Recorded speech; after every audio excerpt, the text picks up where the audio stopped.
Hyundai Santro காரில் suspension noise கேட்குன்னு சொல்லி customer நம்ம கேரேஜுக்கு எடுத்துருந்தாங்க. லெஃப்ட்டு ரைட்டு 2 பக்கம் வீலை செக் பண்ணி பார்த்ததில் தைராய்டு எண்டுலேருந்து நாய்ஸ் கேட்டுச்சு. அதை கஸ்டமரை கை வச்சு செக் பண்ணி பார்க்க சொன்னால் அவங்களே என்னப்பா தம்பி இவ்வளோ மோசமாக இருக்குது அப்படின்னாங்க. இதனால் என்ன ஆகுன்னு பார்த்தீங்கன்னா, ஒரு சின்ன பள்ளம் மேலே வரப்போ நல்லாவே டம்மு டம்முன்னு சவுண்டு கேட்கும்.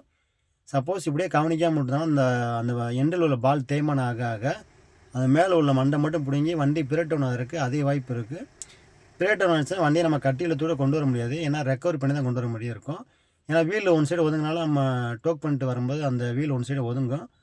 அதான் கஸ்டமர் சொன்னால் ஓகே சேஞ்ச் பண்ண சொல்லிட்டாங்க. இதில் ஓயில கேட்டதுக்கு வந்து ஸ்டேரிங் பாக்ஸ் கூட வரேன்னாங்க. நம்ம தான் டால் ப்ரஷ் வாங்கி ஃபிட் பண்ணுறோம். ஓயிலே அதான் இருந்துச்சு.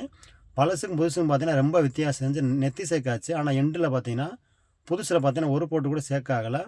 கஸ்டமர் முன்னாடியே வச்சு தான் எல்லாமே ஃபிட் பண்ணோம். இதோட ரேட்டு பார்த்தீங்கன்னா 800 வந்துச்சு. அதோட லேபர் சார்ஜ் எல்லாம் சேர்த்தோம்னா மொத்தம் 1330 வந்துச்சு.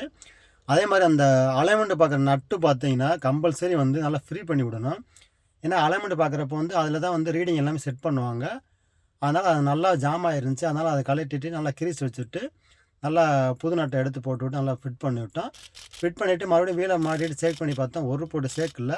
ஒரு அலைன்மெண்ட் பார்த்துட்டு வண்டி நல்லா பள்ள மேலே விட்டு ஓட்டி செக் பண்ணி பார்த்தோம். செக் பண்ணி பார்த்துட்டு கஸ்டமர்கிட்ட கொடுத்தா கஸ்டமர் சாட்டிஸ்ஃபைடாக இருந்தாங்க. இந்த வீடியோ பிடிச்சினா நம்ம சேனல் லைக் பண்ணி ஃபாலோ பண்ணி வச்சுங்க. கார் சம்மந்தப்பட்ட நியூஸ் NK மோட்டார்ஸை ஃபாலோ பண்ணுங்கள். தேங்க்யூ.